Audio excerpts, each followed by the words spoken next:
Buenas noches, amigos y amigas, gracias por acompañarnos hoy, cambiando de horario, hoy sábado, aquí en Noches sin Tregua, donde hablamos de política con P mayúscula, y hemos adelantado nuestro horario, que siempre es los domingos a las 8, en vista de que mañana son las elecciones. Y hoy es el día interesante de hacer un programa de análisis con gente seria, con gente que conoce de lo que puede pasar el domingo y de lo que está pasando en nuestro país y lo que podría pasar independientemente de quien gobierne. Para eso hemos invitado a dos reconocidos profesionales, a don Vladimir de la Cruz, historiador y analista político, y también a Walter Rubén Hernández, abogado y experto en temas de relaciones internacionales con un doctorado. Ambos embajadores en Venezuela. Sí, cierto. Vladimir llegó después que yo me fui, llegó Vladimir. Sí, cierto, coincidente. Y no lo hice por eso la invitación. No, aunque eso es un bonito ejemplo de lo que está... un programa solo de Venezuela. Es un bonito ejemplo de lo que está pasando allá y que debemos evitar que pase aquí.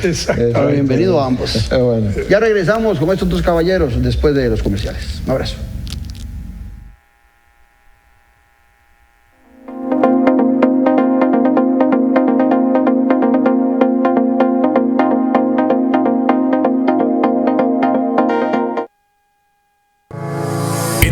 Jade le invita a que adquiera ya el libro El elefante, el liderazgo y la política con P mayúscula del politólogo Claudio Alpizar Otoya. Una lectura y manual del buen político.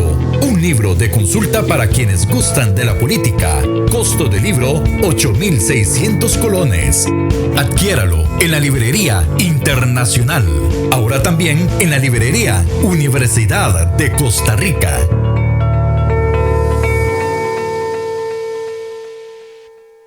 Il Cestino Gourmet y la Trattoria di Oggi son la combinación ideal para disfrutar de un excelente menú y poder llevarse a casa esos exquisitos ingredientes de la buena mesa italiana. En la ya tradicional Trattoria di Oggi te brindamos los sabores de Italia, acompañando excelentes vinos de la campiña europea. Y en el Cestino Gourmet tenés un mercado bien surtido, con finos ingredientes que utilizamos acá para que lleves a casa nuestra sazón y elabores tus platillos a nuestro estilo. El Cestino Gourmet y la Trattoria di Oggi ponen a Italia en su mesa y en su casa.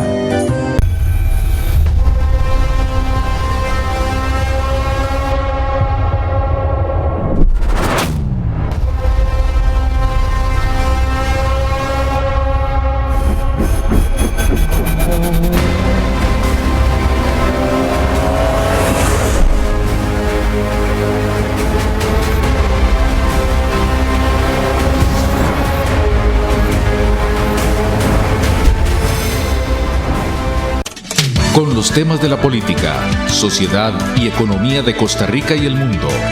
Café y Palabras. Lo que hay que escuchar del acontecer nacional con el politólogo Claudio Alpizar Otoya. Café y Palabras, porque la política sí importa. Escuche Café y Palabras, de lunes a viernes a las 9 de la mañana en Radio Actual 107.1. Café y Palabras. Don Carlos, esta vez sí trajo todos los requisitos. Cope Alianza sí le resuelve. Su crédito vivienda aprobado en 10 días. Para compra de lote o casa, remodelación o construcción. Sin salir de su casa u oficina. Nuestra atención es inmediata. Contáctenos. Cope Alianza, la cooperativa de todos.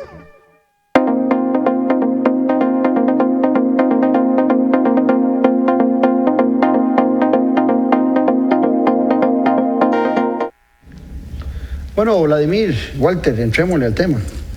¿Cómo ven el proceso de mañana? ¿Qué visualizan sacando la bolita de cristal? ¿Cómo ven el panorama? Igual, ¿cómo han visto la elección hasta el día de hoy? Esa parte te gusta a vos más, porque es historia. ¿Cómo han visto hasta el día de hoy? Es que no es fácil, digamos, a pocas horas de abrir urnas, decir, va a ganar fulano, ¿verdad? Porque uno puede tener percepciones, sí. Por supuesto que sí. La percepción que yo tengo es que hay un empate, digámoslo así, ¿verdad? No solo por el resultado de las encuestas, donde técnicamente están ya empatados en ese umbral de diferencia poca, donde uno para arriba y otro para abajo en los porcentuales por los riesgos de las encuestas hace que cualquiera pueda ganar. En ese sentido, yo le doy la ventaja a José María, y voy a decirlo con toda franqueza, porque, digamos, en el caso de Liberación Nacional, este es un partido que tiene una historia nacional, son 71 años de historia. La gente de Costa Rica, independientemente de si valora o no valora a José María o a Liberación, si solo se ubicara en el proceso histórico, desde 1948, que viene la Junta de Gobierno y Figueres, se hacen unas reformas muy importantes que llegan hasta hoy, sino más bien desde los procesos electorales, a partir del 53, hemos tenido 17 gobiernos, de los cuales 9 han sido de Liberación Nacional. 50%. Y en 2 ocasiones, sobre esa mayoría, Liberación también ha tenido 2 veces mayoría parlamentaria, mayoría, ¿verdad? Y creo que son 3 veces, más bien. Entonces eso le daba una fuerza institucional para marcar el rumbo del país. Si uno ve hacia atrás y hacia hoy, uno no puede pensar de que estemos mal. Podemos estar mal en el instante, en el hoy, en el actual gobierno, pero en el desarrollo histórico hemos visto siempre un progreso social, un avance. Tenemos más educación, más vivienda, mejor calidad de vida, en fin, obras de infraestructura, en fin, podemos tener muchas cosas que se pueden valorar desde esa dimensión.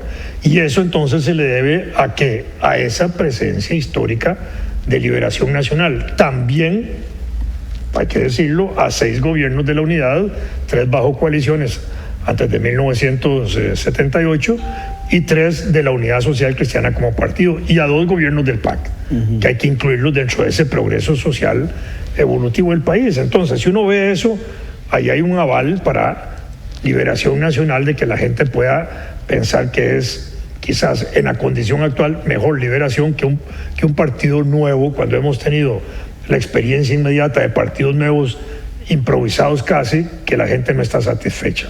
Y en unas condiciones parecidas, el Carlos Alvarado con 10 diputados, Rodrigo Chávez con 10 diputados. Más bien Figueres aquí aumenta el número de los diputados que han tenido anteriormente. Esa es una parte.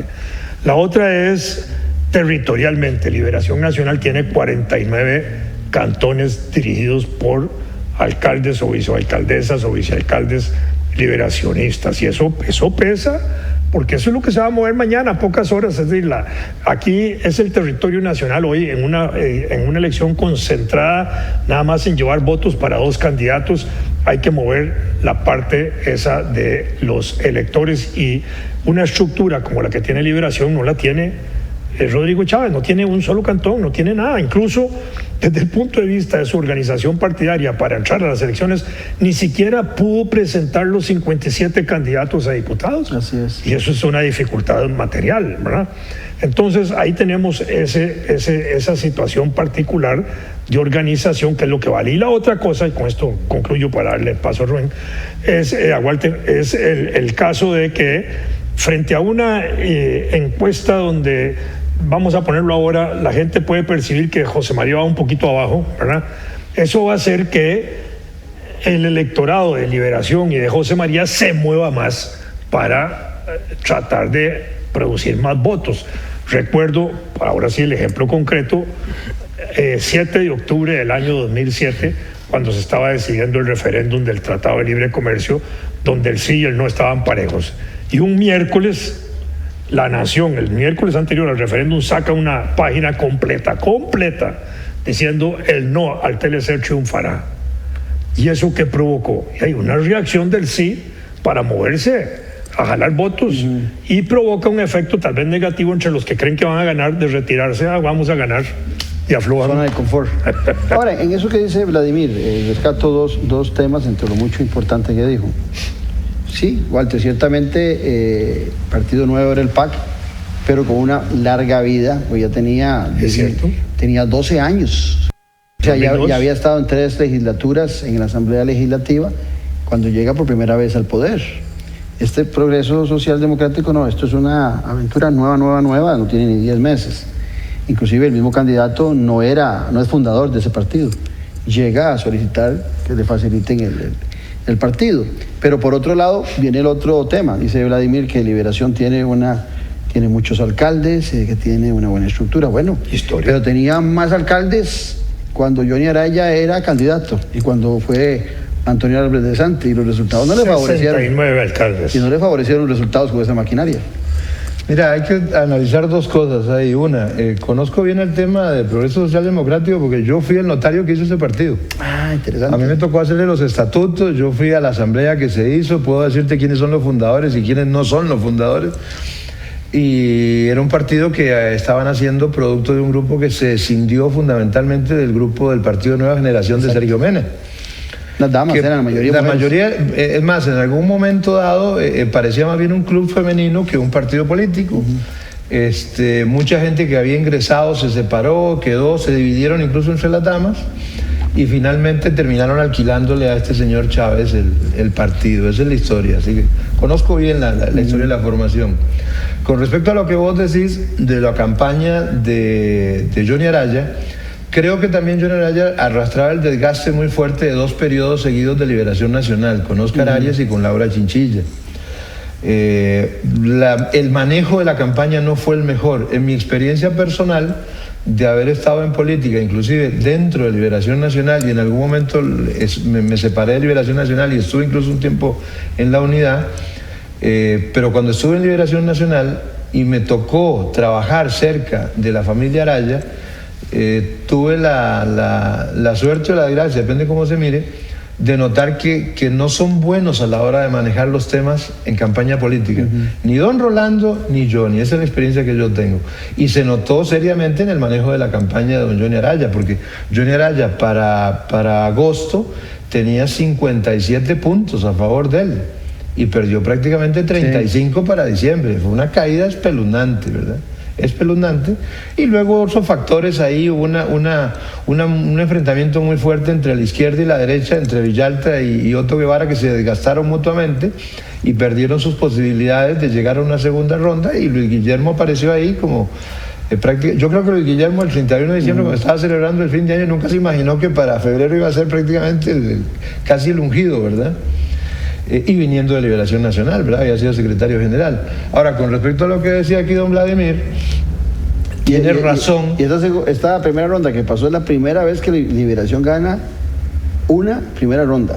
Siempre había quedado afuera o había perdido en 2 casos con los Araya. Exactamente. Es la primera vez que recupera espacio. Que recupera espacio y gana una primera ronda. Ahora, lo que dice don Vladimir es cierto. Hay que tomar, cuando uno analiza eso, tiene que ser lo más frío posible y entender que aquí lo que va a pasar mañana, domingo, es prácticamente como una batalla. Yo siempre lo he comparado con el desembarco de Normandía, porque necesitas transporte, porque necesitas movilizar a la gente, necesitas alimentos, necesitas comunicaciones, necesitas afianzar. La cabeza de playa es mantenerse hasta las 6 de la tarde, que lleves a toda la gente a votar y luego quedarse a contar los votos, y ahí ganás o perdés, ahí no hay vuelta de ojo.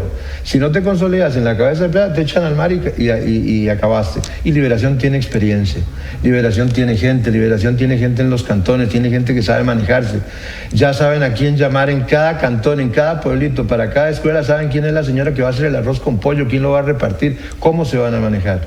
La gente de este partido nuevo no tiene esa expertise, no tienen a la gente suficiente para hacer ese movimiento.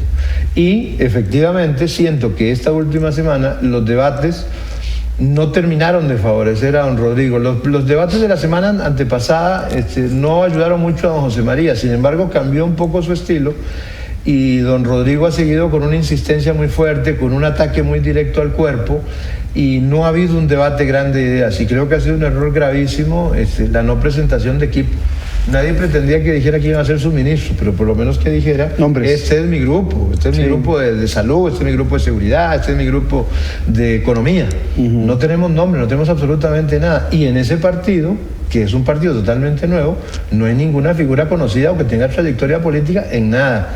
Incluso oí una entrevista que le hicieron al señor Brunner, que es el candidato a vicepresidente, y se nota su falta de expertise en materia política y en materia de manejo de las situaciones políticas nacionales. Podrá ser un excelente profesional en su campo, pero desde el punto de vista de la realidad nacional, el señor estaba totalmente perdido en esa entrevista, y todo eso contribuye. Ahora, y que la gente salga a caminar tranquilamente, porque las encuestas, vamos a ver, había un buen amigo que Dios goce, William Ramírez, muy bueno en el tema de las encuestas, que William siempre decía que cuando las encuestas todas dan números tan diferentes, lo mejor que hay que hacer es ver lo que nos está diciendo, cuáles son las tendencias de todas las encuestas. Todas las encuestas muestran un descenso en la votación de Rodrigo y un aumento en la de José María Figueres. El de Rodrigo, el descenso es poquito a poco y el aumento de José María también es poquito a poco. Entonces, la tesis tuya de que puede haber un empate, puede ser que ese punto de intersección se esté dando. Ahora, ¿será tan determinante a estas alturas que la gente tenga que ser llevada o ubicada para votar? No inspiran los candidatos actuales esa voluntad que lo vimos en el 2010 cuando el PAC decía salía a votar y la gente salió sin movilidad y sin tener esa estructura y llegó a votar y le pegaron un buen susto a Oscar Arias. No, yo pienso que la gente en Costa Rica tiene cultura electoral. Los ciudadanos tenemos cultura de votaciones y las elecciones son de alguna forma una fiesta nacional. Más allá de las tensiones que puedan producir debates o situaciones como la que estamos viviendo ahora, en el fondo hay una fiesta nacional. Y eso es parte de nuestra cultura, de nuestra idiosincrasia, de nuestra historia consolidada. Y yo siento que mañana la gente va a salir a votar. Eso es real. Los que ya votaron vuelven a votar. Ahí no hay cuento, me parece a mí. No, eso no va a disminuir sustantivamente. Puede ser que los que no votaron por Chávez y por Figueres en la primera ronda tengan, digamos, resistencia para moverse ellos. Motivación. ¿Verdad? Pero los que ya votaron por Liberación y por José María, esos van a ir a votar. Los que votaron por Chávez van a ir a votar y ha sumado algo más, me parece a mí, ¿verdad? Y lo que no sabemos es cuánta gente ha sumado José María del otro lado. Aquí yo creo que hay un electorado que se mueve dentro de ese 60% que sí fue a votar en febrero, que por distintas razones no está diciendo su voluntad públicamente de ir a votar y por tal candidato, pero van a ir a votar. Podemos llamarlo el voto vergüenza, el voto discreto, en fin, como lo queramos ver, ¿verdad? Que alguien diga, yo tengo que ir a votar por ese carajo, no me gusta, pero no le voy a decir a nadie y voto, ya está, tranquilo. Creo que hay algo de eso todavía en esto, porque no tenemos esa otra cultura política de los grandes países de Europa y algunos de América Latina, donde en una segunda vuelta los jefes políticos de esos partidos, los candidatos, le dicen a sus electores, miren, esta segunda vuelta vamos a ir a votar por y vamos a tratar de agarrar esto desde el punto de vista programático. Negociar estos ministerios, exactamente. La ejecutiva, aquí no. Y todo el mundo va y apoya a esos líderes, pero es que aquí los líderes son igualmente vergonzosos. Entonces, candidatos presidenciales que se les ocurre decir, dejo en libertad a los electores que me siguieron a mí para que voten por quien quiera. Mejor quedarse callado. Mejor quedarse callado, exactamente, mejor quedarse callado que cometer una idiotez y una tontería como esa. Ahora, Walter, y eso que dice Vladimir, los dos crecieron porque las encuestas en la primera ronda decían que José María iba a tener 17 puntos de votación. Y para Rodrigo Chávez estaba como en 4 o 5. Y José María terminó con 27 y Rodrigo con 16. Entonces, ese voto silencioso y oculto estuvo en los dos. Estuvo.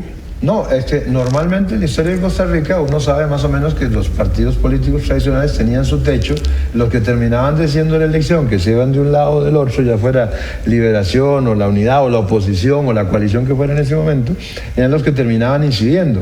Y básicamente teníamos un bipartidismo, nunca fue un bipartidismo como el de Estados Unidos.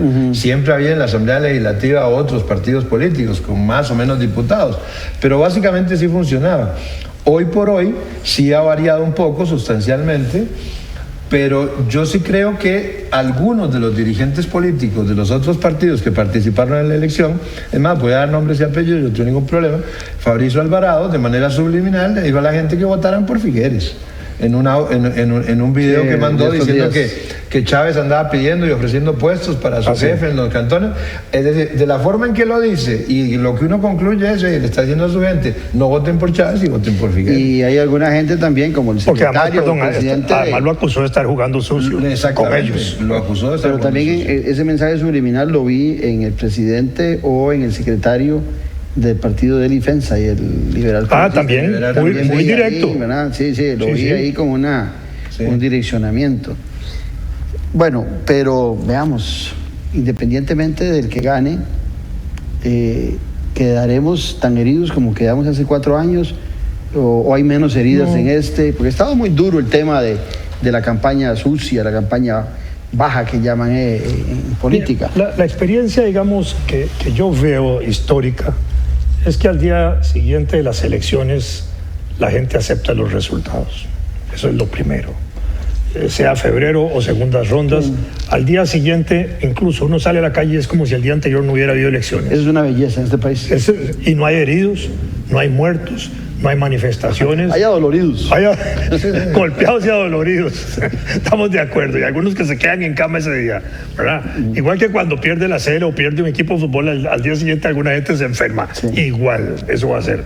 Pero en lo fundamental, desde el punto de vista democrático, al día siguiente todo el mundo está avalando el proceso electoral, incluidos los que no votan. Porque el abstencionista que no llega a la urna, que se queda en la casita sentado, viendo ahí la televisión todo el día, ese está depositando su voto en los que votan. Exacto. Y cuando esos votan y deciden, apechuga. Exactamente. Y está satisfecho si estaba más o menos identificado con lo que él quería que ganara o no. O le da igual. O le da igual, exactamente. Entonces eso se resuelve de esa manera y creo que al día siguiente va a marcar eso. Yo lo que creo es que la distinción de eso se va a hacer en la noche del domingo, de mañana, cuando el ganador mande un mensaje y, digamos, lo mande con magnanimidad, con respeto a los votantes, reconociendo a los propios y a los que no votaron por él y a los que se quedaron sentaditos en las casas, de decirles, pueden confiar en mí, vamos a gobernar para Costa Rica, vamos a hacer esto. De hecho, ha habido una campaña tensa, dura, etcétera, pero yo no estoy aquí por venganzas, no estoy por cuestiones personales, vamos a trabajar por Costa Rica y si mandan un mensaje en esa dirección, yo creo que va a refortalecer el resultado al día siguiente y en los días que vienen. Por supuesto que la sorpresa va a ser cómo empiece a armar gabinete. Sí. Mira, el tema es que hoy, a diferencia de lo que pasaba hace 4 años, no se han tocado esos temas tan íntimos para ciertos sectores de la población costarricense, el tema de la religión, la Virgen de los Ángeles. Hoy el votante de los dos grupos está preocupado por el precio de la gasolina, porque ahora el 8 de abril viene otro aumento de recope y es una locura, vamos a llegar a 1.000 colones por litro de gasolina y la gente es consciente de eso. Entonces, lo que están preocupados es precisamente lo que decía aquí don Vladimir: ¿quién va a ser el gabinete? ¿Cómo le vamos a hacer frente a la crisis? No siento que vaya a haber ningún problema, va a haber un llamado a la unidad nacional y vamos a tener que echar para adelante, porque en eso estamos todos. Pero me preocupa más, dependiendo de quién gane, el manejo con la Asamblea Legislativa, porque si en algún momento de la historia reciente del país ha sido importante la coordinación del trabajo entre el Ejecutivo y la Asamblea Legislativa, es en este momento, porque hay muchísimas cosas que atender en el país que requieren necesariamente soluciones no solamente ejecutivas, sino legislativas. Ahora, el gabinete, ambos lo tocaron. Ganando mañana uno, el lunes podrá ir a los medios de comunicación a atender a todos los que quieren hablar con el presidente electo, pero ya el martes, gabinete, y es un mes para formar gabinete. No es una tarea sencilla porque es formar gabinete y de una vez saber que hay un cambio en la Asamblea Legislativa, que es las sesiones extraordinarias adelantadas ahora para que el presidente arranque. Eso es de lo más importante. Y tener la agenda de una vez, no solamente tener el gabinete, sino de una vez la agenda para empezar a gobernar desde el 8 de mayo. Entonces, ahí hay un tema gordo que tienen que solucionar cualquiera de los dos en 32 días. Mira, y es bien complicado, bien complicado. Lo digo, perdón, Vladimir, lo digo por experiencia personal. Yo fui viceministro de Justicia en el gobierno de Abel Pacheco. Nosotros ganamos la segunda ronda en ese momento el 7 de abril. Cierto. y el 8 de mayo estábamos asumiendo. Vean, era el mismo partido político. O sea, de la unidad pasamos a un gobierno de la unidad. Y sin embargo, cuando nosotros llegamos, nos preparamos, nos reunimos, el 8 de mayo, cuando asumimos, resulta que la mitad de lo que nos habían dicho los del mismo partido no era cierto. Así que imagínense cuando usted llegue ahora, que este no es el gobierno PAC, el que va a asumir no va a ser un gobierno PAC. Después de 2 gobiernos PAC, cuando lleguen a los escritorios, los jerarcas van a encontrar esqueletos por todo lado, van a aparecer los fantasmas. Va a ser una verdadera locura. Por eso yo siempre he insistido en muchas entrevistas que los planes de gobierno son muy bonitos para presentarlos y discutirlos y debatirlos, pero hasta que no asuman no se van a dar cuenta no llega la realidad de la situación que tienen enfrente. Y la ventaja está nada más en la iniciativa parlamentaria, en la iniciativa de presentar proyectos de ley entrando inmediatamente, que antes eso llegaba hasta diciembre, y en diciembre prácticamente ya el gobierno no podía presentar nada, porque ya la vida política 7, 8 meses después de las elecciones iba por otro rumbo, y eso producía un desgaste y una desconfianza y una desmotivación en candidatos, en partidos y en procesos electorales. Eso es así. Pero ahora no. Ahora el presidente, por primera vez en la historia, tiene la iniciativa parlamentaria de poner una agenda parlamentaria donde los diputados por 3 meses solo pueden discutir lo que el presidente manda. Eso es la clave importante. Coinciden esos 6 meses con los 100 días. Correcto, son los... Y siempre hablamos de los 100 días. Los 100 días, exacto. Entonces eso va a ser clave en ese momento. Ahora, lo de los decretos siempre se hacen, el gobierno solo eso hace decretos, ¿verdad? Coincide con la luna de miel, que también siempre se habla de los primeros 6 meses. Igual, ¿verdad? En el caso de Liberación, para ponerlo de esa manera, en la Asamblea Legislativa va a tener un diputado que ha sido ministro de la Presidencia y es experto en ese tipo de negociaciones de Asamblea Poder Ejecutivo, de manera que Rodrigo Arias probablemente hasta si ganara Liberación pueda ser presidente legislativo. Y hasta se podría negociar, si no ganara, que sea el presidente legislativo de pronto, porque el mayor experto, etcétera. Pero en todo caso ese sería un buen vínculo para ese tipo de trabajos de impulsar proyectos de ley. El problema es cuáles proyectos de ley son los más importantes. Yo creo que nosotros debemos avanzar como democracia participativa a que frente a determinados proyectos de ley el gobierno o el partido en el gobierno puedan convocar a la gente a apoyar esas cosas y empiece una movilización ciudadana a favor. Así como la gente se mueve en contra, también se mueve a favor. Y que la gente aprenda eso, a moverse en contra y a favor, cuando tenga que hacer lo que corresponda. Y vos hablabas de Rodrigo Arias, pero por ejemplo en el Liberal Progresista está su líder. Está Eli Feinsack. En el Partido Nueva República está su líder. Fabricio. Que es Fabricio. Los 6 muchachos de Frente Amplio, no tengo la menor duda que en este caso, no como hace 8 años, sí le van a hacer, le van a poner atención a José María Villalta. La unidad de la que tengo la duda, pero en Liberación es claro el liderazgo de Rodrigo Arias ahí. En el Progreso Social Democrático uno se imaginaría que va a ser Pilar Cisneros, se podría uno imaginar. La jefe de fracción. Sí, que va a ser la jefe de fracción. Pero como que hay liderazgos muy fuertes, a excepción de la unidad que cuesta identificar quién puede ser el líder, eso puede facilitar también mucho la gestión de gobierno. Mira, con 6 fracciones todas gorditas, de 6 para arriba. No, está bien, perfecto, con 6 fracciones.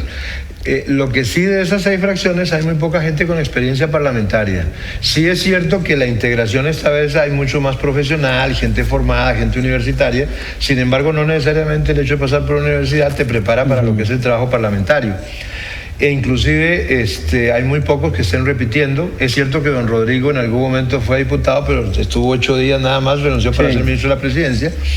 Pero hay otros que nunca han estado y que deben tener una gran experiencia. Por supuesto. Como Gloria Navas, por ejemplo, influye mucho. Que seguramente va a ser una buena diputada. Pero influye mucho los equipos del de Frente Amplio han sido asesores. Sí. La mayoría han sido asesores. Esta muchacha, por ejemplo, Sofía Guillén, cuando estuvimos en la huelga del 2018, yo era uno de los abogados de los sindicatos y negociábamos ahí en el Palacio Arzobispal. Era uno de los 2 abogados, Manuel Hernández y yo, que no es familia mía, Manuel, por cierto, el mismo apellido nada más. Y Sofía era, junto con otro economista, los asesores en la parte económica. Y una muchacha excelente, estudiosa, de carácter, firme en sus posiciones, muy buena. Siento que va a ser una buena diputada. Va a destacar en el Frente Amplio, que hasta el momento solo tiene un liderazgo en Villalta. Creo que ella va a destacar como nueva líder. Es importante porque además es mujer. Ahora, importantísimo, como decía don Vladimir, el hecho de que ahí nos vamos a dar cuenta la capacidad del candidato que resulte electo mañana de preparar el paquete de leyes que se van a ir a discutir a la Asamblea Legislativa. Sí, no puede ser un decreto de alcantarillas como aquel. No, acá hay temas vitales, Sonido, acá hay temas y hay temas que no se pueden dejar de lado, ¿verdad? El tema de la reactivación económica, inclusive es posible, yo diría, que deberían estarse debatiendo, discutiendo al interno de los grupos asesores algunas posibles proyectos de reforma constitucional, porque algunos entes, como por ejemplo la Caja Costarricense del Seguro Social, en la pandemia y en la situación económica nos hemos dado cuenta que han significado una especie de lastre precisamente para la reactivación de las pymes, mini pymes y micropymes, y para eso se requiere una reforma profunda, porque ellos gozan de una autonomía de rango constitucional, inclusive dentro de las autonomías, la Caja y el PANI son las autonomías más fuertes. Me dejaste con una inquietud que no la había contemplado y me parece que es muy oportuna seguirla discutiendo, que hacías la referencia que pasando del gobierno de Miguel Ángel Abel costó que se pusieran de acuerdo siendo del mismo partido. Exacto. Me imagino que seguro lo mismo pasó en el PAC. En el PAC y seguramente allá en Óscar Arias y Laura Bonchilla. ¿Quién tiene ventaja para esa primera auditoría? Esa primera auditoría que hay que llegarle a hacer. No hay posibilidades casi que mínimas de reunirse el ministro entrante con el saliente como para que le dé un vistazo, que eso en las democracias maduras se acostumbra. Sí, básicamente lo que se acostumbra. Pero aquí no va a haber mucho espacio. ¿Quién tendría ventaja en eso? Uno podría decir que Liberación por su experiencia, o podría ser que sea más abierta la gente que sale con el Partido Progreso que con Liberación, no sé. No, yo pienso que la experiencia aquí de Liberación es el que tendría más ventaja, porque ya ahí tienen mucha experiencia en esos cambios de gobierno y la gente para negociar traslados de gobierno a gobierno, ¿verdad? Y dentro de una práctica democrática además, ¿verdad? Mientras que en el caso de Rodrigo, por lo que él ha dicho en la campaña, no por lo que yo piense personalmente en la campaña, es que se va a comprar broncas, y cuando él dice eso, lo que está diciendo claramente, porque lo ha dicho claramente, es que le va a meter tijera a todo lo que a él no le guste. Incluso yo oí un video de él en una entrevista que le hace un periodista. Hoy estamos sábado, ¿verdad? Y eso fue el miércoles en la noche, que me lo pasaron para oírlo, y yo quedé sorprendido porque estaba haciéndole un ataque directo a la Corte Suprema de Justicia, amenazando prácticamente que iba a destituir a todos los magistrados por referéndum. Y yo dije, pero este señor no tiene idea de lo que es eso. Porque primero no le corresponde. Por supuesto, pero es decir, cambiar toda la Corte solo lo pudo hacer Figueres en el 48 porque suspendió el Congreso, suspendió la Constitución, gobernó por decreto ley y quitó todos los magistrados y los nombró a dedos, y quitó todas las municipalidades y las nombró a dedo, las nuevas. Sí. Eso lo hizo porque tenía armas y tenía poder, pero Rodrigo y José María tienen las leyes, tienen un Estado de Derecho que saben que les limita su acción potestativa de lo que pueden hacer. No es fácil decir eso. No. Pero Bukele en El Salvador lo hizo después de varios meses, porque vino el proceso electoral de diputados y tuvo mayoría. Y tuvo una mayoría absoluta que le ayudó mucho, pero al principio tuvo que estar mansito. Sí, igual va a ser aquí. Y con 10 diputados, yo no sé dónde saca Rodrigo. No, por eso, entonces, hacer eso. Solo por la fuerza, pero eso viene, digamos, de su deformación laboral, porque él ha trabajado en un organismo que no negocia, que impone políticas a los países. El Banco Mundial no negocia, es como el Fondo Monetario, vienen aquí, hacen una balanza y dicen hay que hacer esto, y se hace o no se hace, ¿verdad? Pero ahora le pregunto a Walter, que es abogado, ¿no será que yo creo que a lo mejor Rodrigo Chávez tiene muy claro eso que vos estás diciendo, pero lo que dice le suena muy lindo a algún ciudadano que desconoce cómo es el juego democrático y el respeto a la institucionalidad, y le suena lindísimo que alguien le diga que va a ignorar la Asamblea Legislativa o que va a cambiar los magistrados, y él sabe que no lo puede hacer, pero le está hablando a un canto de sirenas a la gente que quiere oír eso. Mira, yo quiero creer que realmente él sabe que es así, pero lamentablemente en la historia de las últimas 4 décadas de Costa Rica, en la formación política, la educación cívica en general, en el sistema de educación, pero además la formación política que daban los partidos, se ha venido al suelo. Yo soy de una generación que en los años 70, que yo estaba en yo nací con pañales verdes y blancos. Mi padre fue combatiente de la guerra civil en el Ejército de Liberación Nacional y yo estuve en Liberación Nacional hasta el año 98. Después me fui, volví y me volví a retirar. No he estado así particularmente activo, vos lo sabés. Pero en los años 70 nosotros nos llevaban a la Catalina y nosotros recibimos charlas hasta con Willy Brandt, y llegaba Carlos Andrés Pérez, y llegaba Daniel Oduber, y llegaba Don Pepe, y nos daban formación. Es más, recuerdo una reunión donde Daniel Oduber estaba debatiendo y nosotros, unos mocosos, escuchando a Daniel Oduber debatiendo con Manuel Mora, porque llevaban a la gente que pensaba diferente. Eso nos formó, nos educó. Hoy en día no. Los partidos políticos no invierten realmente en formación política, no lo invierten. Entonces, ¿qué pasa? Lo noto además como profesor universitario. Nosotros no estamos graduando profesionales, pero no estamos graduando universitarios con ese conocimiento universal que tenía la gente que se formó en la época nuestra, en la época de don Vladimir, que vos salías de la universidad y tenías un conocimiento que sabías de las cosas. El costarricense, yo doy clases de maestría en una universidad privada. Y tengo jueces, tengo fiscales, tengo abogados litigantes de alumnos, y yo les hablo de historia de Costa Rica, y para ellos la historia de Costa Rica termina con Juan Santamaría quemando el mesón.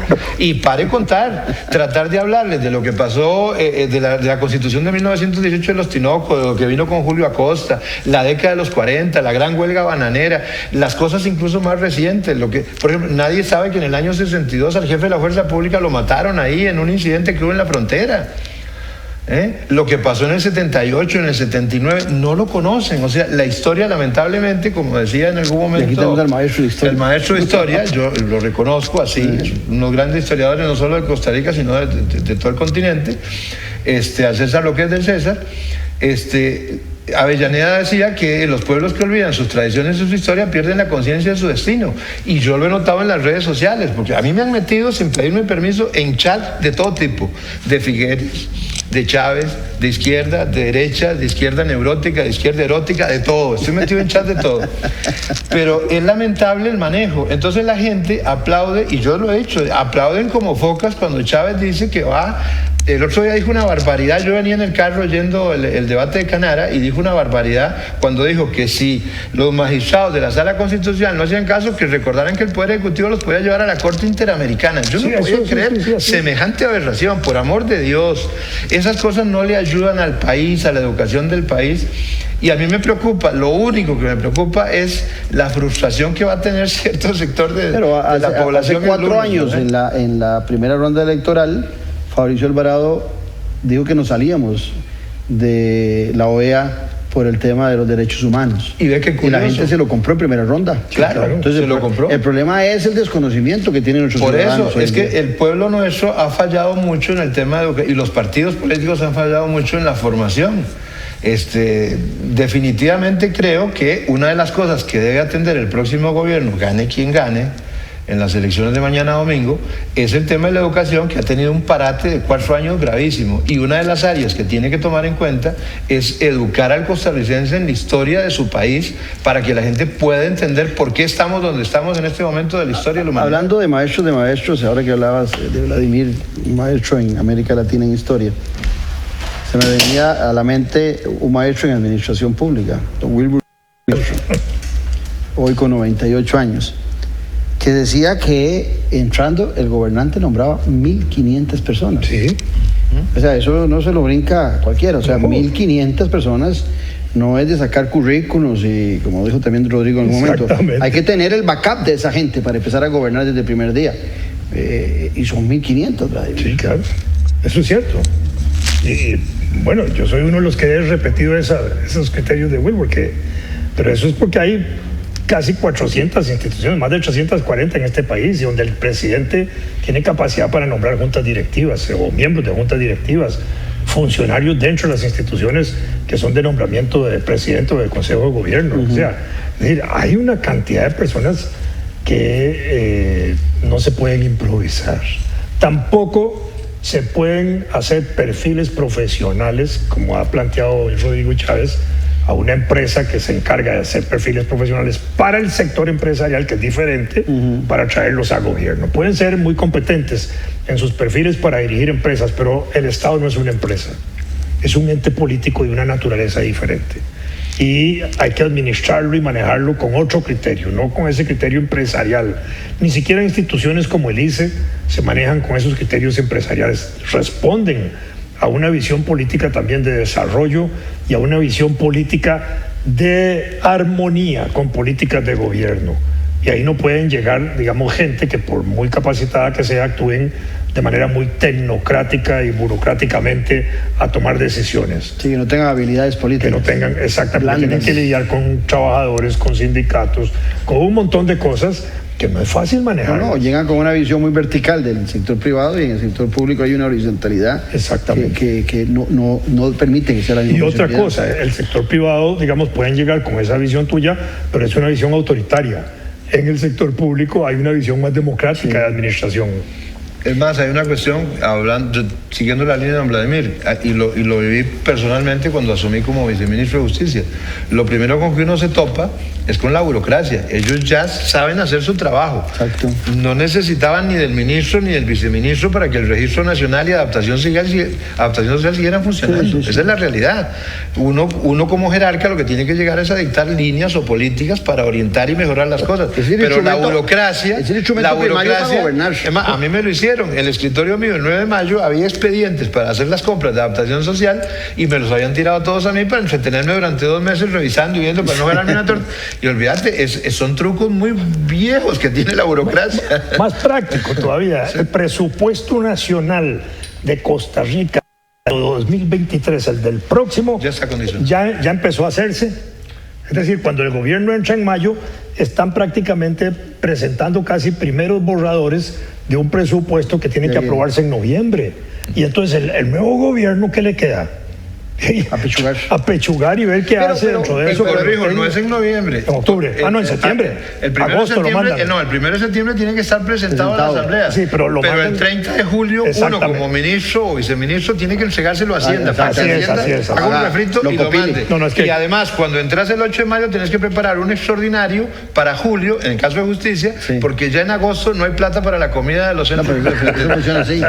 Y siempre ha funcionado así, lamentablemente. Ahora, vamos a ver. Veíamos las debilidades en cuanto a la posibilidad de gabinete de Rodrigo Chávez, pero eso de que pueda, a la gente le ilusiona imaginarse un gobierno con nuevas caras, y eso afecta a Liberación Nacional, porque la gente quiere, de las dudas de la campaña hasta el día de hoy, hasta hoy sábado, es, bueno, ¿quién va a ser el gabinete de Rodrigo Chávez? Es, la duda es quiénes son, tendrán capacidad, pero en el otro lado es, ¿serán los mismos de siempre? Entonces también ahí José María Figueres, si fuese electo mañana, días posteriores, ¿tendrá que renovar esas caras o ya pasada la elección podrá jugarse el chance de volver a poner los mismos de siempre? Yo creo que tiene que hacer una combinación de personajes entre la experiencia y personas relativamente nuevas en la acción pública y públicamente conocidos. Pero con conocimiento. Con conocimiento. ¿Por qué? Porque yo creo que esta campaña a Liberación y a José María le ha fallado en eso, en presentar nuevas caras, para decirlo así como lo acabas de decir vos. Ha presentado equipos sólidos, expertos, etcétera, pero de pronto tenemos una población quisquillosa que está esperando nuevas caras. Si uno ve la composición del electorado con un electorado que es 52% mayor de 40 años, uno podría pensar que presentar esa gente más madura puede tener un peso importante para esos electores, ¿verdad? No estamos aquí hoy con un electorado como en las campañas últimas dos, donde era la inversa, había una población mayoritaria menor de 40 años votando. Aquí no, aquí se invirtió. Y esa mayor cantidad de personas mayores de edad, mayores de 40, de pronto tienen más en su ADN propio, en su vida personal, la experiencia histórica de Liberación y del país. Y entonces eso podría resbalarles un poco, pero hay una esperanza de que haya nuevas caras. Sí, porque en el caso o de nuevas caras que no hayan estado en gobierno. Sí, pero en el caso de Rodrigo Chávez es la expectativa de que sí, nuevas caras, pero ¿cuáles caras? Al final de cuentas, cuando uno revisa, en el caso de Rodrigo Chávez, sí, 2 nuevas caras, nada más los vicepresidentes medianamente conocidos, y en este momento. Y en el caso de José María también, los vicepresidentes son las nuevas caras, pero de ahí en adelante a la gente le cuesta divisar. En uno, solo ve las mismas caras, y en el otro no ve ninguna cara. Sí, hay expectativas de que sean nuevas, pero no veo ninguna. Yo creo que don José María, si llegara a ganar, debería buscar un equilibrio, tanto gente de experiencia que tiene en Liberación Nacional, como gente de otros partidos con experiencia que también hayan estado o no en gobierno, porque en los otros partidos, en este momento del país, siento que el país necesita de veras una especie de gran acuerdo nacional para salir adelante de esa crisis, porque en esto salimos todos juntos o nos hundimos. Pero nos hablaron de acuerdo nacional hace 4 años. Claro, pero eso no fue un acuerdo nacional, esa fue una componenda entre un sector de la unidad, básicamente de carácter neoliberal, con el PAC, y así funcionó, y había mucha presión ahí de algunos sectores como la UCAEP, y definitivamente no funcionó desde el punto de vista de lo que el país tal vez necesitaba. Aunque hay que reconocer, por ejemplo, que Rodolfo Pizza, como ministro de la Presidencia, logró sus objetivos en 1 año y medio, porque él se propuso sacar el proyecto de ajuste fiscal, el famoso combo fiscal, y lo sacó. Y Liberación Nacional, con su fracción, donde en algunos momentos don Carlos Ricardo Benavides parecía el jefe de fracción del gobierno y no de la oposición, lo ayudaron abiertamente. Esas cosas se las están cobrando hoy en día Liberación Nacional, sobre todo los sectores sindicales y los sectores incluso de la administración pública. Interesante eso que estás diciendo, porque en los debates todos prácticamente era quién era del PAC, ¿verdad? Usted porque dijo que iba a votar en segunda ronda, usted porque fue 6 meses el ministro de Hacienda, lo trajeron de afuera y no pudo cumplir. O sea, ha estado en ese debate. O sea, el PAC es un chorrillo hediondo, para decirlo sí, ni siquiera el votante, porque no le dio ni un diputado. Entonces es un chorrillo hediondo, y el que esté más cerca del PAC o de las posiciones del PAC se vuelve atractivo para el mercadeo del adversario, para quemarlo. Y el PAC además no supo negociar, supo negociar la aprobación de leyes, por supuesto que sí, pero no supo, digamos, venderlas a los sectores sociales, porque hoy esas leyes, nos gusten o no nos gusten, están dando resultados económicos positivos. Los índices del país en este momento son relativamente buenos, pero con saldos negativos desde el punto de vista social. Ese matrimonio no fue bien explicado y tampoco bien acomodado a los intereses de los sectores sociales. Y yo creo que eso perjudicó mucho al PAC, eso es inevitable. Sí, porque hoy por hoy solo dice que ese es el mejor gobierno de la Segunda República, prácticamente. Sí, por supuesto, eso es lo que dice él. Pero bueno, ese es el escenario pero de ahí eso no va a pasar. Yo creo que ahora viene el otro esfuerzo de que en el breve plazo que va a tener el gobierno de montar su estructura pueda mandar señales importantes con los personajes que nombre, de proyectar a los distintos sectores sociales del país, por lo menos que le produzcan en un primer arranque confianza de arranque de gobierno, que es lo más importante. Ahora, en una elección como esta, si partimos del inicio, cuando decíamos que lo que podíamos ver, lo único en la bolita, y yo creo que en eso coincidimos los tres, es de que es pronóstico reservado, no sabemos cuál va a ser el resultado del día de mañana. El que sufre con esos pronósticos reservados, o con esa cercanía, o con eso de que estén tan pegados y tan tallados, una diferencia que se pudiera dar el día de mañana, es el Tribunal Supremo de Elecciones. Es al que más le preocupa esa corta distancia, por el montón de quejas que se pueden plantear cuando la diferencia es muy pequeña. ¿Cómo ven ese escenario? Conteo manual, esto va a terminar en un conteo manual de esos bravos y estrictos a partir del lunes, sí, definitivamente. Aunque yo estoy seguro que para las 10, 11 de la noche vamos a tener un resultado bastante acertado con respecto a lo que va a ser la resolución final.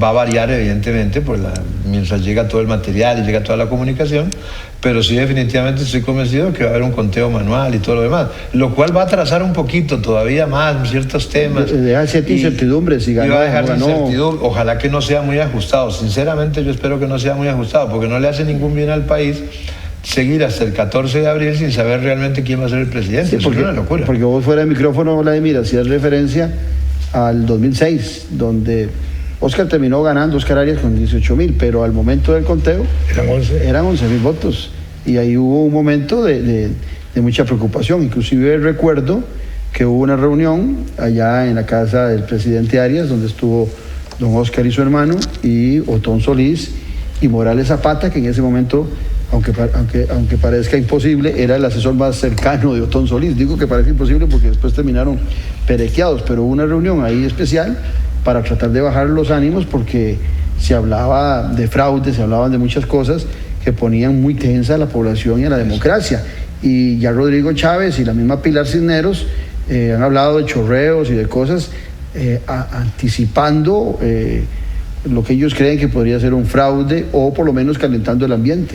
En esa elección del 2006, cuando hubo ese reconteo de votos, me parece que fue muy importante que el PAC puso al frente del equipo que iba a contar votos a Rodrigo Alberto Carazo, el hijo del presidente Carazo, porque eso le daba mucha confianza al proceso, ¿verdad? Y el proceso de los habitantes. Y que Rodrigo, de alguna manera, no iba a permitir ninguna irregularidad, ni en favor ni en contra.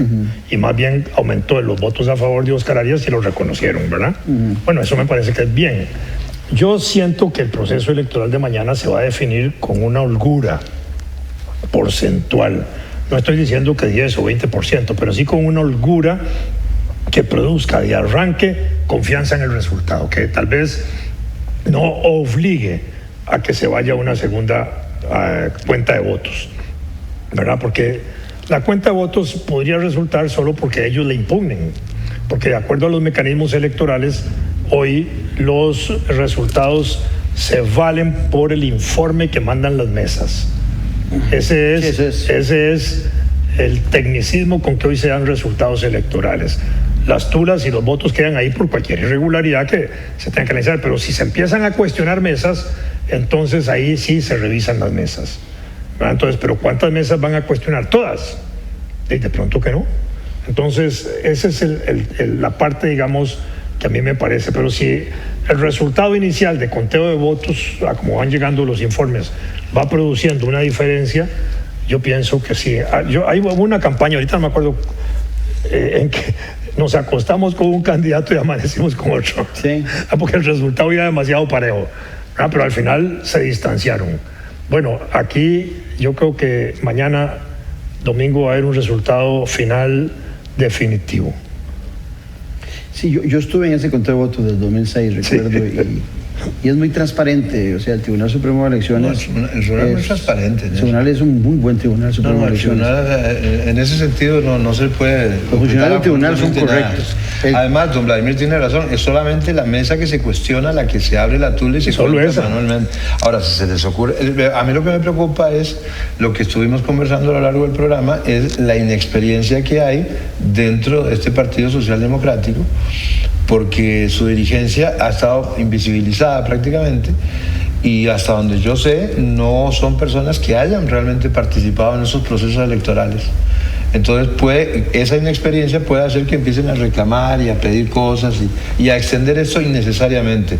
Yo soy de la tesis de que sí, de que posiblemente hay una diferencia de un 4 o un 6%. Difícilmente se llegue a una diferencia del 10% de parte del ganador, pero deberíamos tener un resultado ya, acostarnos y levantarnos ya con un presidente electo. Para no irnos muy largo, allá en el 94, José María gana, no creo si fue por 25 o 28 mil votos, era el 1.8. Sí, un punto de diferencia prácticamente. Oscar Arias ganó por un punto. Por menos de un punto porcentual. Exacto. Por menos. De un punto porcentual. Pero el caso de José Joaquín Trejos, la diferencia era un voto por mesa, para ponerlo así. Eran 4.000 y pico. 4.600 mesas, algo así era. Y no se impugnó el resultado electoral. Y ahí hubo gente que en Liberación decían no hay que entregar el poder. Y don Pepe dijo hay que entregarlo. Eso sí. Confió. Y Rodrigo Chávez pasa a la segunda ronda por una diferencia como a 25.000, 30.000 votos. Sí. También es pequeña. Sí, son y ahí los adversarios no impugnaron ese segundo lugar que obtuvo. Y las otras impugnaciones que hubo, que subieron diputados y bajaron diputados, a veces por 29 votos. Hubo uno que se aceptaron hasta por 2 votos. Y se aceptaron los resultados. Por 2 votos y otro por 21. Sí, qué doloroso, ¿eh? En la Universidad de Costa Rica, una vez una elección de rector y rectora, habían candidatos, se perdió por 1 voto y se aceptó el resultado sin leer todos los votos otra vez. Y en las municipales hemos tenido empates, donde ha terminado resultando electo el alcalde por mayoría, porque era el más viejo. El más viejito. Así lo dice el código. No, Walter, Vladimir, muchas gracias. No, estamos a la orden. Riquísimo el programa. Muchas gracias. Bueno, ojalá tengamos humo blanco Ojalá tengamos presidente electo de aceptación nacional y que repitamos lo que es el proceso histórico democrático de que ya pasado mañana, en la mañanita, el lunes, todos estemos satisfechos y contentos con el resultado. Porque el mundo sigue adelante y Costa Rica sigue igual, así que tenemos que seguir trabajando todos. Sí. Y mañana lo que escogemos es a quiénes nos van a gobernar. Mañana no solucionamos los problemas. Los problemas los tendremos que solucionar con ese gobernante y su equipo durante 4 años. Mañana... Y no hay alternativa de escogencia, es uno u otro. Lo que hay que pensar para quienes nos escuchan es que valoren en cuál de esos dos candidatos puede ser la mejor opción para este momento en el país. Sí, yo digo que es como el almuerzo ejecutivo, ¿eh? Pollo o carne. Algunos dirán morcilla o mondongo, no importa. Solo son 2 platos. Exactamente. Todos los platos me gustan. Bueno, muchas gracias a ustedes. Mañana a votar y nos vemos en 8 días, seguramente analizando los resultados de esta elección democrática que caracteriza a nuestro país como una de las naciones más exitosas en procesos democráticos electorales, no de América Latina, sino del mundo. Un abrazo y que Dios les bendiga.